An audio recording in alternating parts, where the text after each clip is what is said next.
Every show I have one grandiose thought.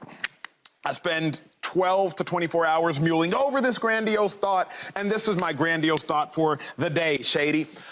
LeBron James is no longer a good enough number 2 to win you a championship. I do not want to say it, but I have to utter the truth. He is no longer a good enough number 2 to win you a championship, particularly if your one can't go for 50. Let's give context. Think about LeBron James' number 2s when he won a title. Kyrie Irving, Game 5, 2016, 41 points. I believe it was Anthony Davis, Game 6 versus the Portland Trailblazers, 2020, closeout game, 41 points. I believe it was Dwayne Wade, Game 4, 2012, NBA Finals versus the Spurs. They were down 2-1. D. Wade went for 42 points. And the following year, 2013, Dwayne Wade goes for 32 points in a pivotal game throughout the course of that series. That's what LeBron James' number 2s have given him. Let's think about some number 2s this playoffs. Jamal Murray, he had 23 points in the fourth quarter. Jamal Murray had 30 points. That was Game 2. Game 3, Jamal Murray had 30 points in the first half. Think about some other number 2s. James Harden dropped 45 points in a game. James Harden dropped 41 points in a game. Let's think about some other number 2s. If you want to classify Kevin Durant as a number 2, he had 39 and 36 in back-to-back games. If you want to say that Devin Booker was a number 2, well, I don't even need to say anything else because you were watching what he did. LeBron James is no longer a good enough number 2 to win you a title in a day and age of needing 2s, unless your one is like Jimmy Butler and can give you 56 and 42 in back-to-back games. And even Jimmy Butler has yet to win a championship. We just assume he has the ability to. So I won't say LeBron James has let the Lakers down, but at minimum, the perception of LeBron James has let the Lakers down. Shady, you watch the Lakers just as much as anybody on TV. What do you say? Has LeBron let the Lakers down? Before I answer that, I gotta say, that memory of yours, you can remember anything. Wow. I gotta give you some of my birthdays, because I be forgetting. Right? That's pretty good. Wow. Did you see that? Shady, what's wrong with you? I was thinking like, dang, anyway. I gotta blame it on LeBron. I got to. You know, it's one of them things where, like, in this sport, when you're so great, we judge everything he does, if it's his fault or not his fault. If LeBron goes out there and has 20 points, 2 assists, some turnovers, and doesn't play great, but they win, right, Anthony Davis is the hero, we're still going to put a lot of the credit for LeBron James. The loss, he go out there and has a great game, but they still lose, you got to put it on LeBron James. That's how it works. Same thing in the quarterback, in football, right? Jimmy G, you love talking about him, he does the bare minimum, but we love to talk about how great he is in the playoffs. Same thing. So I think when you look at the Lakers, a lot of it's not LeBron James' fault. I think some of it is, but we got to put down and put it on one thing. It's got to go to the king, and that's how it works. I just think that we're so used to saying LeBron James overcome adversity. If they're lacking this, he's so good he can change it. And he's not doing it right now. A lot of role players are not playing well. We can't find D-Lo. D-Lo, they keep showing these videos of him. They lose the game, he's shooting all these jump shots after the game. Listen, we need that during the game. We can't find them. I think that they should definitely go through Austin Reeves to get him going a little bit, because he's the only one that's really consistently scoring. They're not.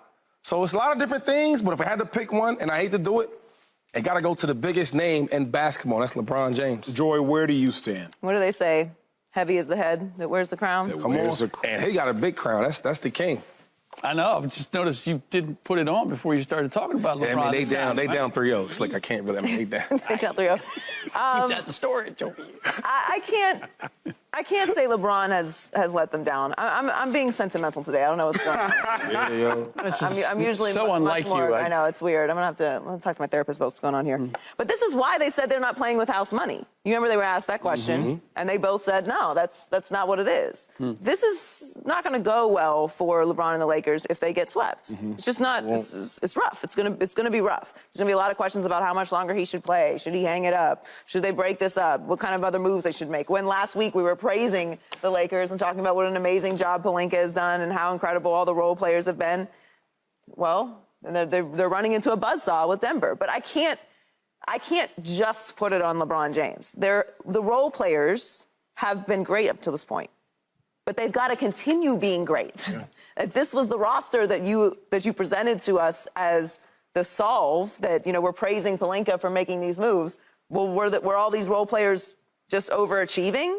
And you really didn't put together a championship-level roster? Does LeBron need more around him at this point, that he's 38 years old? If you're going to mention that he's 38 years old, then you have to have your expectations be at that same level. Good point. So, of course, LeBron is going to get blamed. Of course, he's going to be the one that deals with all of this should they get swept. And it's not over yet.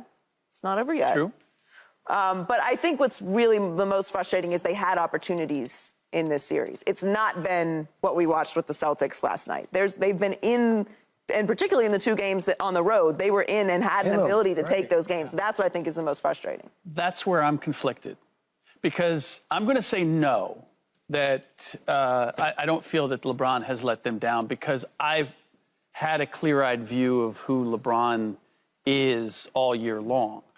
But I could make the case that he smoked games 1 and game 2 in the final minutes. And if you were the supporting cast, it was like, we just need to get you there. And LeBron is going to be able to close the deal, That's right? the point. Yeah. Correct. And he misses the 3 in game 1, and he misses the reverse layup in game 2, and it just like, you could make that case. I'm not going to make that case because... And he looked gassed, too, a little bit. And he looked gassed. But I saw LeBron the first half of the season with a team that was 13th in the Western Conference. Talk to me.